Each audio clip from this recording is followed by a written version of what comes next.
से इंसान भाग जाता है। बदबू का एहसास जहाँ होता है वहाँ से इंसान भाग खड़ा होता है।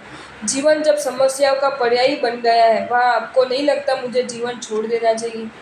आग का कद यदि चिंगारी का होता है तो ये पावन इंसान वहाँ से भाग नहीं जाता, बल्कि उस चिंगारी को बुझा देता है। और आग का स्वरूप यदि भीषण होता है तो इंसान खुद एक और खड़ा रहकर फायर ब्रिगेड को बुलाता है और आग को बुझा देता है। बदबू का प्रमाण यदि विष्ठा के कण जितना होता है तो इंसान स्वयं उसे दूर कर देता है। और बदबू का प्रमाण यदि कचरे के ढेर जितना होता है तो इंसान म्यूनसिपालिटी के आदमियों को बुलाकर वह कचरे का ढेर साफ करा देता है। किंतु समस्या के क्षेत्र की बात ही अलग है। समस्या के कद का निर्णय समस्या के आधार पर नहीं होता, मन के आधार पर होता है। मन यदि दृढ़ है तो समस्या भले हिमालय जैसी बड़ी है और सागर जैसी विशाल है, मन को ये समस्या कंकड़ जितनी छोटी और पानी के बूंद जितनी तुच्छी लगती है। लेकिन ठहरो, मन यदि निसत्व है और कमजोर है तो समस्या भले बिल्कुल मामूली हो, मन को वह विकराल और विराट ही लगती है। मैं तुम्हें समस्याओं के कद के विषय में नहीं पूछ रहा हूँ, मन की दृढ़ता के विषय में पूछ रहा हूँ। कंकड़ लगते ही टूट जाने वाले कच्चे घड़े जैसा कमजोर तुम्हारा मन है, या फिर हथौड़े के प्रहार के बाद भी न टूटने वाला मजबूत फौलाद जैसा शक्तिशाली तुम्हारा मन है। मुझे ऐसा लगता है कि तुम्हें समस्याओं से भाग छूटने की आवश्यकता नहीं है, परंतु तुम्हारे मन को दृढ़ बना देने की आवश्यकता है। सागर तो वही का वही होता है। उसकी मुलाकात पर जाने वाले बच्चे को वो सीप देता है, मच्छीमार को वो मछली देता है, लेकिन गोताखार को तो वो लाखों की कीमत के मोती देता है। कारण बच्चा किनारे पर ही पैर छपछपाता रहता है, मच्छीमार खतरा उठाए बिना सतह पर ही विचरता रहता है, लेकिन गोताखोर मच्छीमार वह तो जान हथेली पर रखकर सागर के तल तक पहुंच जाता है। बस यही बात लागू होती है जीवन के क्षेत्र में। तुम यदि एक भी समस्या का आमंत्रित नहीं करना चाहते हो तो 2-5 दिनों तक दिल को बहला सको ऐसे सीपों से तुम्हें संतुष्ट होना पड़ेगा। कुछ मामूली समस्याओं को स्वीकारने के लिए तुम यदि सहमत हो जाते हो तो 2-5 महीने आसानी से गुजार सकोगे। उतने पदार्थ तुम्हें मिल जाएंगे। परंतु तुम अपने जीवन को यदि सार्थक कर देना चाहते हो तो गोताखोर के मार्ग पर खतरा उठाने के लिए तुम्हें तैयार रहना ही होगा।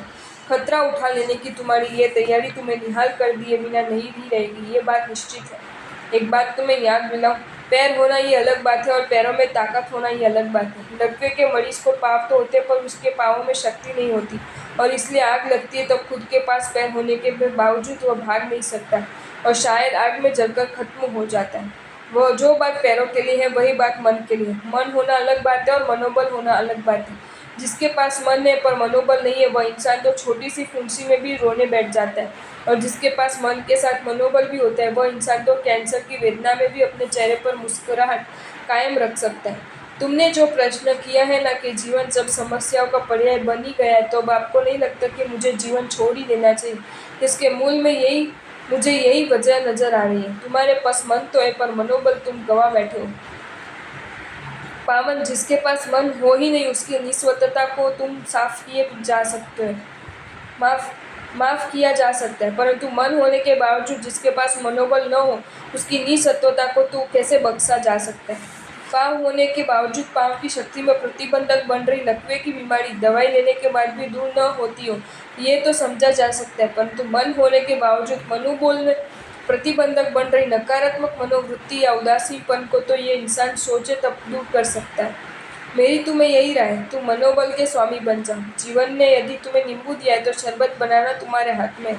जीवन ने यदि तुम्हें चाबी दी है तो ताला खोलना तुम्हारे हाथ में। जीवन ने यदि तुम्हें पंख दिए तो उड़ना तुम्हारे हाथ में ही। जीवन ने यदि तुम्हें समस्या दी है तो उन समस्याओं को वरदान में बदल देना तुम्हारे हाथ में। याद रखना, इस दुनिया ने प्रयास करने के बावजूद विफल होने वालों का इतिहास में स्थान नहीं दिया, बल्कि विफल होने के जाने के बावजूद प्रयास जारी रखने वालों को इतिहास में स्थान दिया। हो सकता है कि तुम्हारे जीवन में आई हुई समस्या को हल करने के लिए तुम्हारे लिए किए हुए तनतोड़ प्रयासों के बावजूद भी तुम्हें उसमें सफलता ना प्राप्त हुई हो और इस वजह से तुम्हारा मनोबल कमजोर पड़ गया हो, तो भी मैं तुम्हें कहना चाहता हूँ कि तुम मनोबल को पुनः जागृत करके समस्याओं को सुलझाने के प्रयास जारी रखो। संभव है कि उस दिशा में तुम्हारा एक ही कदम बढ़े और सारी समस्याएं समाप्त हो जाए। इस संदर्भ में अंतिम बात, लोहारशाला में रिहाई पर टिप जाने वाली लोहे को तुमने कभी देखा है भला? लोहे को टिपने का काम भले हथौड़ी करती है, पर वह लोहा टिपा जाता है तो निहाई पर। आश्चर्य की बात तो यह है कि लोहे को टिपने वाली हथौड़ी जल्दी टूट जाती है, जबकि जिस निहाई पर लोहा टिपा जाता है वह निहाई लंबे समय तक वैसी की वैसी ही मजबूत रहती है। इसका अर्थ यही कि मारने वाला जितना जल्दी टूट जाता है, मार खाने वाला उतना जल्दी नहीं टूटता।